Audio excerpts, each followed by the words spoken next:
Mes salutations à tous ceux qui regarderont cette vidéo. Je me présente, mon nom est Abaté Akwa Yannick. Je viens auprès de vous pour partager avec vous la parole de Dieu, pour partager le témoignage de Jésus-Christ.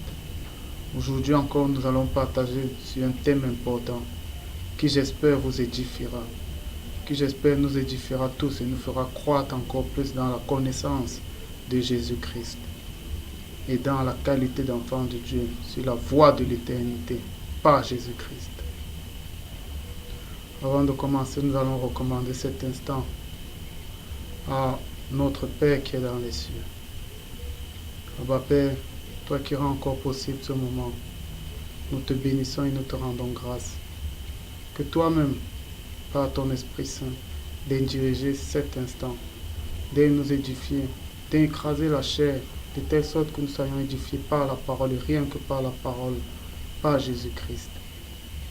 Père très saint, daigne te glorifier. Que ton nom soit sanctifié. Que l'honneur te revienne. Que l'adoration te révèle par la vérité et par la justice que tu nous communiques au travers de ta parole. Abba Père, à toi le seul Dieu, à toi le seul sage, soit la soumission de nos âmes, de nos esprits et de nos chairs, soit notre servitude, l'asservissement devant ton trône de grâce. Père très saint, que nous restions humiliés devant ta grandeur, devant ta magnificence, et que toi seul sois élevé, que toi seul sois adoré, et cela d'éternité en éternité, de siècle en siècle, au nom du Seigneur Jésus-Christ de Nazareth. Aujourd'hui, nous allons partager sur la loi contre la foi. Qu'est-ce que la loi et qu'est-ce que la foi? La loi, premièrement, c'est la lettre. Donc tout ce qui est de la lettre, c'est la loi. Tout ce qui devient une norme préétablie pour un groupe de personnes, c'est une loi. Cela veut dire quoi? Cela veut dire que ceci, la Bible, c'est une loi. C'est un livre de la loi. Tout comme le Coran, c'est un livre de la loi. Parce que plusieurs personnes ont établi cela comme une norme à suivre. Tout ce qui est écrit a été établi comme une norme à suivre. C'est pour cela que c'est devenu la loi. Tout ce qui est norme est légaliste. Ça veut dire tout ce qui dit fait et ne fait pas, c'est légaliste. Et ça amène une chose, ça amène la crainte. Parce que lorsqu'un homme ne fait pas, il sait en lui-même qu'il est jugé, qu'il a péché. Ça amène la crainte et ça amène le doute. Parce que dans la lettre, vous allez toujours voir des contestations, vous allez toujours voir des thèses et des antithèses. Lorsqu'on va parler du voile, celui qui va dire la femme ne doit pas porter le voile, il aura des justificatifs. Celui qui va dire la femme doit porter le voile, il aura des justificatifs. Parce que la parole n'y est pas. La parole qui est esprit et vie. Mais c'est la lettre. Et les fruits de la lettre, c'est la chair. Ça veut dire que la lettre va toujours vous amener à vous diviser, à vous disputer, à avoir des inimitiés. Parce que telle personne ne partage pas la même conviction que moi. On aura des animosités, des inimitiés, des séparations, des sectes, des querelles. On aura de la magie parce que dans la lettre a été renfermé des secrets mystiques. Il y a des lois dans la lettre. Et lorsque tu ne pratiques pas, tu es rattaché au péché. Et quelqu'un qui connaît ces lois t'attache à ce péché et est capable de t'accuser pour que les effets de ce péché se répercutent sur toi. C'est ça la loi. La loi, ce sont des normes établies. Ce sont des règles établies selon la lettre, selon des témoignages d'autres personnes, selon des coutumes. C'est ça la loi. Lorsqu'une norme assujettit un groupe de personnes, c'est la loi. La lettre, c'est la loi. La Bible, c'est un livre de loi. Le Coran, c'est un livre de loi. Et c'est un livre qui est mort. La Bible est un livre mort tant que l'esprit ne lui donne pas vie. Mais l'esprit, c'est l'homme qui reçoit l'esprit. Et c'est cet homme qui donne la vie à la lettre. Parce que lorsqu'il la lit selon l'esprit. Et alors il est capable de la commenter aux autres. Pour que ces autres reçoivent la vie par la parole. Jésus n'a jamais écrit, mais il communiquait la vie par la parole. Comme Dieu lui-même a communiqué la vie par sa parole qui est Christ. Il n'a pas écrit, mais il a communiqué la vie. On communique la vie par la parole parce que la parole est esprit et vie. La parole n'est pas écrite. C'est la loi qui est écrite. Ça veut dire que si ce que je suis en train de dire, un jour, quelqu'un le met sur écrit et commence à dire que parce que j'ai dit, ça doit être comme ça, comme ça, comme ça devient une loi. Mais si au travers de ce que je vous dis, l'esprit vous témoigne qu'il y a de la vérité, eh bien ça c'est spirituel. L'esprit, ce sont des normes établies par des témoignages d'hommes, des normes établies par la lettre. C'est ça la loi. La loi existait bien avant Moïse. La loi existait bien avant Moïse. À l'époque des patriarches, il y avait déjà une loi. La loi existait avant Moïse. La loi existait avant Abraham. Avant Abraham, il y avait une loi. La loi existait au commencement, il y avait déjà une loi. Parce que Adam a été confronté à faire et ne fait pas. C'était une loi. Et il y avait la crainte derrière. Et il a eu peur, il a su qu'il a péché quand il a transgressé cette loi. La loi est basée sur fait et ne fait pas. Fait et ne fait pas. La connaissance du bien et du mal, ça établit la loi. Lorsqu'Adam était instruit sur la connaissance du bien et du mal, il est entré dans la loi. Parce qu'à ce moment précis, il a su que voilà ce qui est mal, voilà ce qui est bien. Et il est entré dans la loi et la crainte de faire ce qui est mal, de peur de pécher. C'est pourquoi la transgression de la loi, c'est le péché.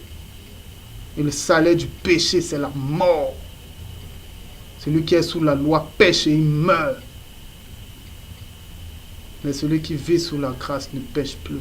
Parce qu'il ne connaît plus le bien et le mal. Parce qu'il est dirigé par l'esprit. Et c'est là où on vient sur la foi. Qu'est-ce que la foi? En quoi avons-nous foi? En qui avons-nous foi? Comment se manifeste la foi? Comment se manifeste la foi?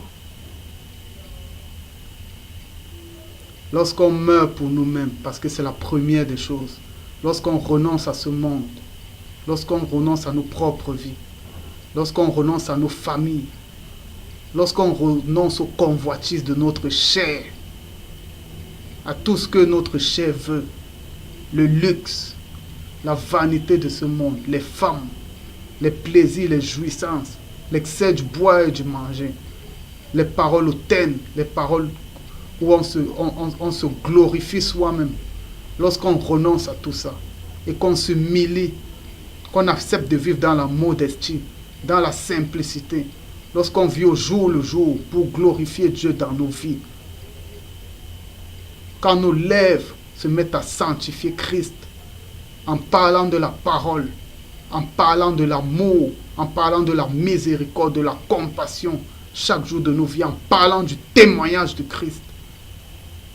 Lorsqu'on se met à le faire, lorsqu'on renonce à soi-même, alors on invoque le nom de Jésus-Christ. Invoquer le nom de Jésus-Christ, c'est invoquer le nom de Jésus-Christ, rien d'autre. Parce que ce nom a une puissance qu'on ne connaît même pas. On ne demande rien d'autre à un homme. Lorsque tu as renoncé à toi-même, lorsque tu as renoncé à tes propres convoitises, sachant que cela va te faire mal. Si tu aimais fumer, si tu aimais coucher avec des femmes, lorsque tu renonces à ça et que tu dis, aujourd'hui je vais entrer dans le combat, mon Dieu, je veux te servir. Peu importe le mal que ça va me faire pour que je sois dépouillé de la chair, je veux te servir, même si c'est au prix de la mort. Lorsque tu renonces à toi et que tu invoques le nom de Jésus-Christ, le nom de la parole faite chair, alors cette parole vient et elle habite en toi. Et elle produit des fruits de conversion. Elle se met à te changer.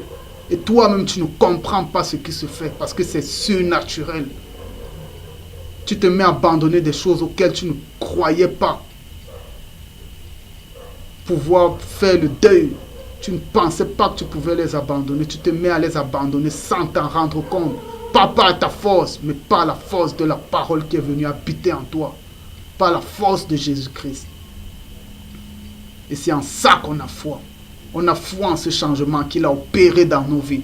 Et ça, personne ne peut te l'enlever. Même si quelqu'un vient te dire après que parce que les normes disent ça, moi je ne vois pas, tu ne fais pas ça. Parce que tu ne parles pas la langue des anges. Parce que tu ne parles pas à l'église tout le temps. Parce que tu ne te réunis pas dans des églises de maison. Parce que tu ne portes pas le voile ou bien parce que tu portes le voile. Parce que tu ne pratiques pas le sabbat. Si on vient te juger à cause de ça, ça ne te dit rien. Parce que tu sais ce que la parole a fait dans ta vie. Tu as foi en ça. Tu as une ferme assurance à ce que la parole t'a promis. Parce qu'elle a commencé à travailler dans ta vie. Et chaque jour, tu vois ce qu'elle opère dans ta vie. Chaque jour, tu vois ce qu'elle opère au travers de toi. Dans ton entourage. Pas par ta force, mais par sa propre force. Par Christ qui agit en toi. C'est en ça qu'on a foi.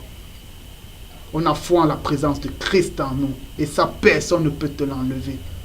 Qu'un ange descende des cieux pour te prêcher un autre évangile, tu ne croiras pas. Parce que tu sais ce que Jésus-Christ a opéré dans ta vie. Et ça, personne ne pourra te l'enlever. Parce que ce n'est pas basé sur la lettre, ni sur la loi, mais c'est basé sur le spirituel. Tu as vu ce qu'il a fait dans ta vie spirituellement. Tu as vu les manifestations physiques. Tu as vu la nouvelle personne que la parole a faite de toi. Tu as vu l'enfant de Dieu que la parole a faite de toi. Et tu as vu, tu as manifesté les dons spirituels que l'Esprit t'a accordé. Tu as ressenti, tu ressens encore l'amour de Dieu. C'est en ça que nous avons foi. Nous avons foi aux choses spirituelles, aux choses invisibles, que l'œil de l'homme ne peut voir ni ne peut comprendre. Parce que les hommes sont dans la loi. Ils se sont attachés à des normes. Ils se sont attachés à des témoignages d'autres personnes. Je ne dis pas qu'on ne peut pas s'alimenter du témoignage des personnes. Mais ça ne doit pas devenir de vérité vraie. Parce que chacun a son témoignage. Dieu accomplit ses desseins sur chacun de nous, selon la portion de l'Esprit qu'il donne à chacun. Mais chacun a son témoignage. Chacun a son témoignage. Il y a plusieurs styles d'opération. Dieu opère de plusieurs façons. Il opère d'une façon avec telle personne, d'une autre avec... Les époques changent et les opérations changent. La seule norme qui reste, quand tu veux savoir que quelqu'un est enfant de Dieu, ce sont les fruits de l'esprit. Parce que les fruits de l'esprit ne changent pas. Lorsque tu œuvres pour Dieu, tu vas produire des fruits qui seront toujours les mêmes. Un enfant de Dieu ne va jamais produire des disputes, ni des divisions, ni des querelles, ni des sectes, ni l'animosité, ni l'inimitié, ni la magie. Ça, ce n'est pas de Dieu. Mais dans toute œuvre de l'esprit, il y aura toujours l'amour. Il y aura toujours la patience, la douceur, la sagesse, la tempérance. Il y aura toujours la bienveillance. Il y aura toujours la paix, la joie, la quiétude. Et c'est là où on reconnaît l'œuvre de l'esprit. Les opérations sont différentes. Ne jugez pas les gens par rapport aux normes que vous avez établies. Mais si vous voulez juger, jugez par rapport aux fruits aux fruits qui découlent des œuvres. Les œuvres de la foi. Par quoi reconnaît-on la foi? Par les œuvres de la foi. Et les œuvres de la foi sont basées sur les fruits de l'esprit. Lorsque Dieu opère en toi, lorsque la parole vient, tout s'arrête. Tout s'arrête. Tu n'es plus soumis à des normes, mais tu vis ta vie tous les jours. Selon la volonté de Dieu, selon la conduite de l'esprit, sans aucune norme. Tu n'es plus soumis à la Bible, tu n'es pas soumis au Coran. Mais ceux qui sont soumis à ces choses voient en toi la vérité. Parce que l'esprit, c'est la perfection de la loi. La foi en Jésus-Christ, c'est la perfection de la loi. Rien n'est au-dessus de l'esprit. Rien n'est au-dessus. Tu te mets à vivre chaque jour, conduit par l'esprit. Si lors d'une journée n'arrive rien, toi tu ne vois pas ce qui se passe, mais dans le spirituel, des choses se passent chaque jour que tu vis, parce que tu es la lumière de Dieu dans le spirituel. D'autres jours, des choses arrivent. Dieu t'amène des gens, tu leur parles de la parole et tu les vois changer, tu les vois reconnaître leurs fautes. Mais ça n'arrive pas tous les jours, il y a des jours ordinaires. Et ne force rien quand il y a des jours ordinaires, mais glorifie Dieu. Sanctifie Christ par des lèvres pures, des lèvres qui proclament la vérité, par des mains pures qui ne touchent pas des choses souillées, par des membres purs. Vis chaque jour de ta vie dans l'amour, aime les autres, pardonne à ceux qui t'ont offensé, combat les mauvaises pensées, combat les mauvais désirs. Éloigne-toi de mauvaises compagnies. Éloigne-toi des disputes et des querelles, mais recherche l'amour. Sois patient, sois doux. N'aie pas des paroles brutales qui blessent, mais parle aux autres avec douceur, sans exhiber les normes des hommes, mais parle selon que l'esprit te permet de parler. Si l'esprit ne te permet pas de parler, bien tais-toi, parce que même dans ton silence, tu parles. Même par ta conduite, même par ton comportement, tu parles. Devant quelqu'un qui veut disputer, si tu restes calme, eh bien tu es en train de l'enseigner sans t'en rendre compte. C'est ça la foi. Lorsqu'on est dans la foi, toutes les normes disparaissent, toutes les convictions disparaissent. Tout ce que tu regardes, c'est à l'esprit. Ça veut dire que c'est l'esprit qui te met à te diriger. S'il te dit fais comme ça, tu fais. Il te dit ne fais pas, tu ne fais pas. Il n'y a plus de normes. Mais c'est seulement l'esprit qui te dirige. Seulement l'esprit. Et lui, il a ses propres normes qui n'ont rien à voir avec la lettre. Mais ces normes produisent toujours ses propres fruits. Parce que l'esprit a ses fruits. C'est à ça qu'on reconnaît l'esprit. L'esprit, c'est une semence. Quand elle vient en toi, elle te fait croître tel un arbre et produit des fruits. Des fruits qui servent aux autres. Les autres viennent manger à tes fruits. Et cette semence tombe également en eux et produit. C'est ça la spiritualité. Ça veut dire quand tu produis l'amour, ça attire des gens. Et eux également, ils viennent croquer à cet amour. Ils se rendent compte que l'amour est bien. Ils se rendent compte que dans l'amour existe encore. Ou bien ils croquent au pardon. Ils se rendent compte dont je peux pardonner. Si lui il peut pardonner, pourquoi pas moi? Si lui il est doux, pourquoi pas moi? Si lui il est sage, pourquoi pas moi? Je peux également l'être. Mais pour ça, il faut que je meure comme lui il est mort. Il faut que j'invoque le nom de Jésus-Christ. Pour que la parole soit semée en moi également. Et que je sois cet arbre qui croisse comme lui il a pu croître. Mes frères, la loi, ce sont des normes des hommes. Éloignez-vous de la loi. Parce que la loi produit la crainte, elle produit le doute, elle produit la peur du péché. Mais lorsqu'on est délivré de la loi, lorsqu'on vit par la foi, lorsqu'on vit dans la conduite de l'esprit, eh bien on n'a plus peur de rien parce qu'on vit l'amour de Dieu. Parce que l'amour de Dieu, c'est l'Esprit qui nous envoie. Et cet esprit nous fait manifester son amour chaque moment de nos vies. On n'a plus de crainte, on ne doute plus. Parce qu'on sait ce qu'il a opéré dans nos vies. Parce qu'on a vu, on a témoigné des changements dans nos vies. On a témoigné de ce miracle. De ce miracle, nous étions mauvais. Nous étions fornicateurs, impudiques, menteurs, cupides. On ne ressentait rien lorsque quelqu'un souffrait auprès de nous, mais on était orgueilleux. Mais de nos cœurs de pierre, il a fait jaillir de l'eau. C'est en ce miracle qu'on croit. Il a changé la pierre en chair.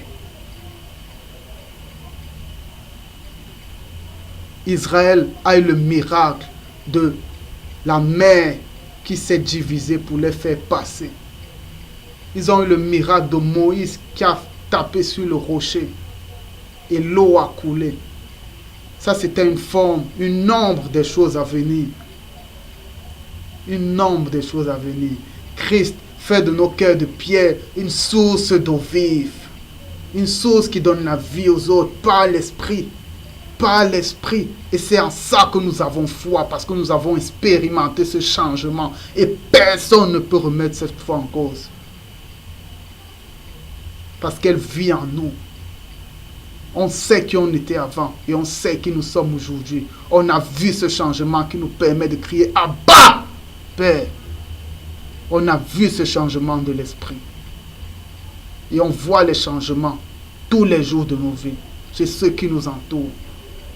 On voit ce que Dieu opère dans nos vies. Les miracles qu'il opère, les guérisons, les délivrances dans le spirituel, dans l'astral, dans le physique qu'il opère dans nos vies.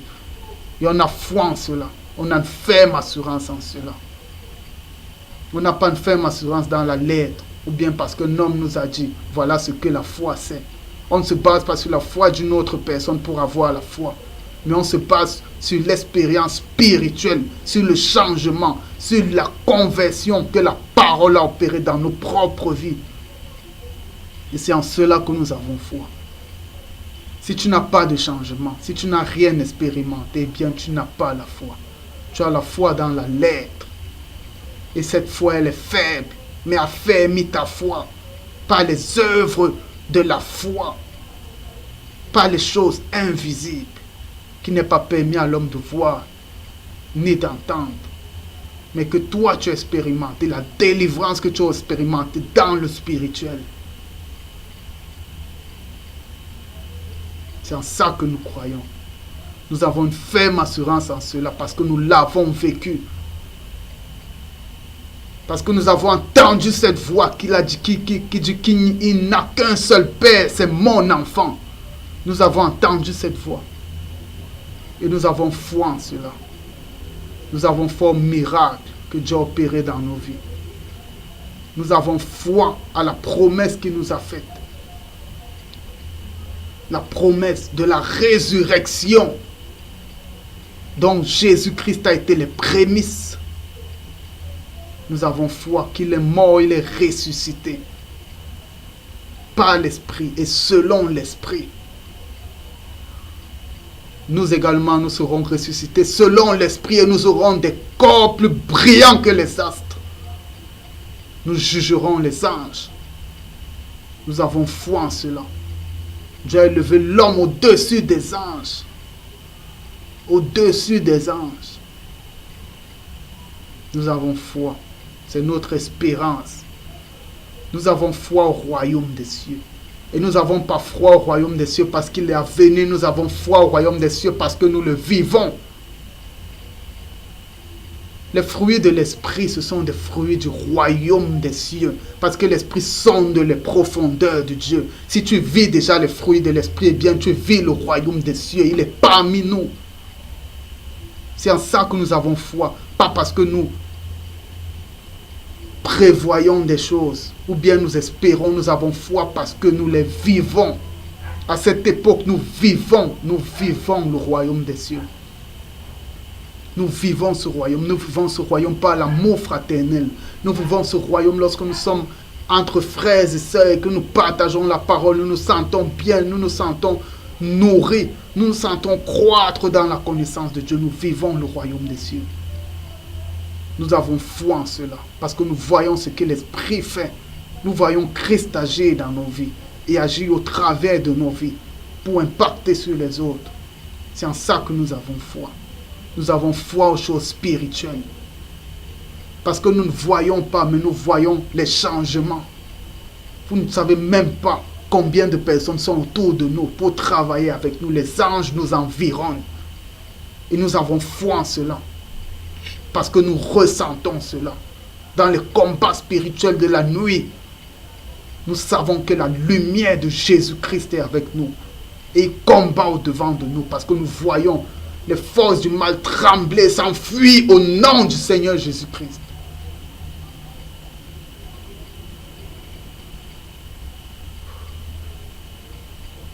C'est en cela que nous avons foi. Sortons de la loi et laissons-nous conduire par la parole. Et si la parole vient dans nos vies, eh bien, elle nous changera. Et lorsqu'elle nous changera, ce changement-là nous affermira. Parce que nous serons témoins de ce changement en nous. Nous serons témoins de notre passage des ténèbres pour la lumière en Christ. Et jamais plus nous voudrons retourner. Parce que nous saurons, parce que nous verrons, parce que nous expérimenterons l'amour de Dieu pour nous. L'œuvre de la conversion. Les œuvres de la foi viendront dans nos vies. Parce que nous avons foi en ce changement. Parce que nous l'avons vécu. Nous avons été témoins de l'arrivée de Jésus-Christ dans nos vies. Et du changement qu'il a opéré, des délivrances qu'il a opérées, de toutes nos convoitises, de tout ce à quoi on était asservi. Il est venu, il a frappé. Et il nous a rachetés de ces choses. Et nous avons été témoins de ça en nous-mêmes. Nous avons été fornicateurs. Nous avons été des meurtriers. Nous avons été des menteurs. Mais Christ nous a délivrés de cela. Et il nous a rendus petits enfants. Et aujourd'hui, nous sommes enfants de Dieu. Beaucoup de personnes autour de nous ne nous comprennent pas. Ils disent, mais comment tu as changé comme ça? Moi, je sais comment j'ai changé. C'est parce que Christ est entré dans ma vie. Et j'ai foi. Parce que nul autre n'a vécu ce changement comme moi-même. La foi, elle vient du changement que Christ opère dans ta vie, pas dans la vie d'un autre. Mais avant qu'il opère ce changement, il faut que tu meurs pour toi-même. Il faut que tu renonces à ta vie. Mes frères, vivons par la foi. Laissons-nous conduire par l'Esprit et rien que par l'Esprit. Laissez les normes. Laissez-vous juste conduire par l'Esprit. Arrêtez-vous de marcher. Et commencez à vivre librement. Laissez les normes. Les normes vous asservissent. Et vous assujettissent. Laissez-les. Vivez votre vie librement. Laissez le sabbat. Laissez le voile. Laissez tout ça.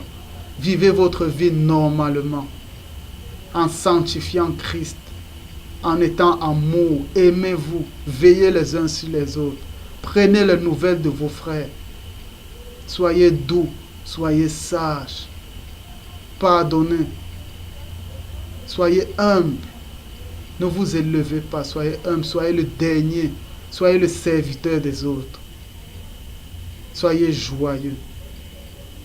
Communiquez la joie aux autres. Soyez sages. Évitez les mauvaises compagnies.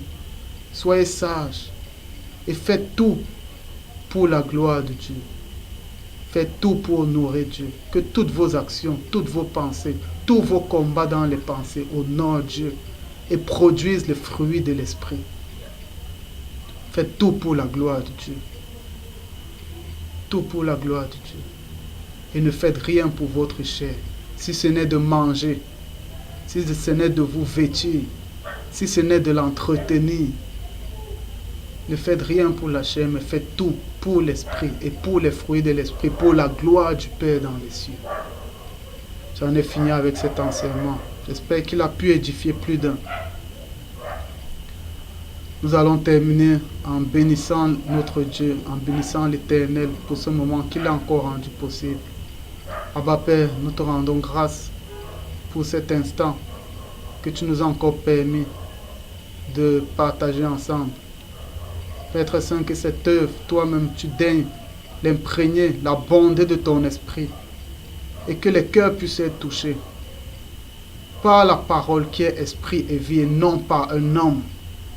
Mon Dieu, que cet enseignement puisse ouvrir les yeux de ceux qui le verront et puisse servir au témoignage de ta toute-puissance et à ta gloire et à ton adoration. Abba Père, à toi le roi des siècles, à toi le Dieu et le Père de notre Seigneur Jésus-Christ, soit l'honneur et la gloire d'éternité en éternité, du siècle en siècle, au nom de ta parole, au nom du Seigneur Jésus-Christ de Nazareth.